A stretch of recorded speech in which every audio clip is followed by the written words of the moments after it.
Tüm kardeşlerime selam olsun. Ben isim Doktor Şevket Cevaz. Pakistan kökenliyim.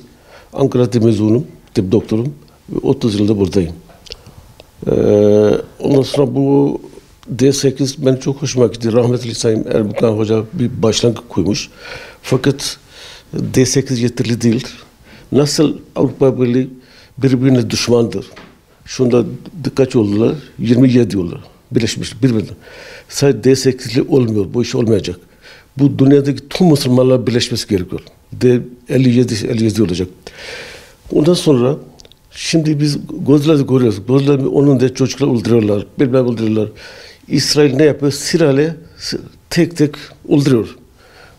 Gazze, İran, yarın Pakistan, Türkiye yapacaklar. Ondan sonra bunlara biz akıl alamıyoruz ya. Allah bize akıl vermiş ya. Neredeyiz? Ya onunla ne birleşemiyorsun? Böyle sırayla tüm yok edeceksin, olacaksın. Allah size akıl vermiş, Kur'an vermiş, Peygamber Efendimiz vermiş. Neredesin? Uyuyor musunuz? Tüm dünya Müslümanlara sesliyorum. Ben çok sinirliyim bu konuda. Onun için şimdi benim fikrim şöyle. Biliyoruz lider maalesef tüm liderler satılmış. Uber dünyayı unutmuş. Zannediyorlar ki bu krallık mezara gidecek. Kim gitti mezara? Bu dünyadaki paralı. Ya hiç unutmuyorlar. İnsanlık kalmadı ya. Çocuklar oluyor Gazze'de ses çıkarmıyor kimse. Biz seyretmek yapıyor. O kadar vicdansız Müslüman olamaz. Vicdansızlar. Şimdi benim demek istediğim şu. Tabi liderler dediğim gibi maalesef satılmışlar. Bu Müslüman Avrupa Birliği gibi 20 Avrupa Birliği var ya 27. Bizim de 57 olması lazım. Onun için biliyoruz ki lider yapmayacaklar. Bizim gibi sivil toplumlar tüm ülkeden bunu bir araya getirecekler. Sivil toplumda kimse engel olmaz. Şöyle. İlk önce İsrail şimdi şu an neden güçlü? İlk önce ekonomik olarak. Biliyorsun Hristiyanlar Hazreti İstanbul Yahudiler öldürmeye çalıştılar. Unutmuşlar Hristiyanlar. Yahudiler yanında. Nereden para var? İlk önce tüm 57 ülke var. Onların bizim gibi sivil toplumdaki insan bir araya gelmesi lazım. Lider gelmezler. Yavaş yavaş güçlendireceğiz.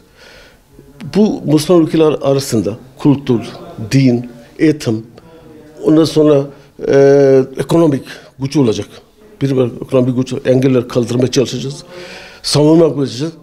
O zaman bir güç olursa kimse bu cesaret edemez. Şu andaki yaptığı zulüm var ya, edemezler. Hala akıl alamıyorum, ben anlamıyorum ya.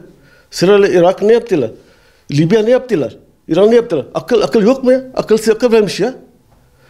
Hayvan sizden dahi. Müslümanlara sesliyorum. Ondan sonra bakıyorum diğer cemaatler şu bu kitap. Ben elhamdülillah Müslüman günahkar Müslüman. Çok iyi ama Allah bize Kur'an vermiş. Din anlamak için benim bir düşünce var. Kur'an tercüme okumadan alamazsınız. Der ki ne Allah yardım gelmiyor? Allah Kur'an'da açık diyor ki siz benden uzaklaştınız. Ben yardım etmiyorum. Hiç mi düşünmüyoruz? Nerede rezil oluyor? Düşünmüyoruz. Akıl vermiş ya. Hayvan daha iyi senden ya. Bizim Kur'an okuyacak tercüme. Tekrar okuyacak. Dine göre yaşayacaksın. O zaman Allah'ın yardım gelir. İşte ben dahil bir şeyde uzaklaştık. Dine uzaklaştık. Hiç alakam yok. Onun için de Allah bize mahkum ediyor. Onun bir Avrupalı'yla alışveriş şey yapıyoruz, şu yapıyoruz. Ya kendi güçlendireceksin kendini. O sana muhtaç olsun. Bu D8 değil. Rahmetli Erbakan bu nokta başına bu D7, 57 bizim toplumdaki insanların bir araya gelip kültür, ekonomi, kültür her şey güçlenmemiz lazım. Uyanmamız lazım. Tabii bunda engel olacaklar. Böyle bir yapan kişi ilk önce kafirler var ya, hedef benim gibi adam onun hedefte olacak. Beni öldürse ben şehit olacağım. Ben hiç korkmuyorum. Ya böyle bir plan yapan kişiye onlar hedefte olsun. Ya benim gibi 100 kişi hazır olacak. Anladın mı? Bu olmazsa dünyada Müslümanlar huzur olamayacak, yaşamayacaklar. Bu yani bu çok basit. Akıllı ya. Görüyoruz ya. Teknoloji var. Her şey görüyoruz. Ona rağmen bir anlamıyoruz.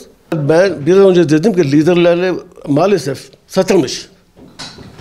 Yani onun için biz sivil toplumdaki insanlar var ya, biz başlayacağız. Biz yani bir lider, ben Arabistan lider gidip beni dinlemez. Ama orada insanlar var. Bilmem şeyler var. Biz sivil toplum olarak büyüyeceğiz, güçlendirecek. Ondan sonra lider biz dinleyecek. Şu anda dinlemez kimse bizi. Tabii ki liderler Allah'tan korku varsa, gerçek iman varsa lider Allah korkusunlar ya. Bu dünya geçicidir. Bu dünya ne kadar para varsa, makam varsa bu geçici mezara boş gideceksiniz ya. Görmediniz mi? Liderler sesleniyor ki Allah'tan korkun. Yani ubur dünya var ya. Kur'an'da tercüme okursa o zaman anlarsın. Bu liderler ki bu dünya geçicidir. Anlasınlar liderler. Ne kadar para var, şey varsa, makam varsa geçicidir. Onu anlasınlar. Ve vicdan, insanlık vicdan düşünürler. Allah'tan korkunsalar ve bu işi baksan bunu hep Müslüman eziliyor zulüm. Neden? Biraz önce dediğim gibi ya, bir din uzaklaştık. Onu bir menfaatsiz olarak ben diyorum. Ben hiç menfaat, elhamdülillah ben tıp doktorum. Ben bu yaşa kadar geldim, benim menfaat yok. Bu Müslüman bir araya getirmek için düşünüyorum. Allah umur verse öyle yapıyorum.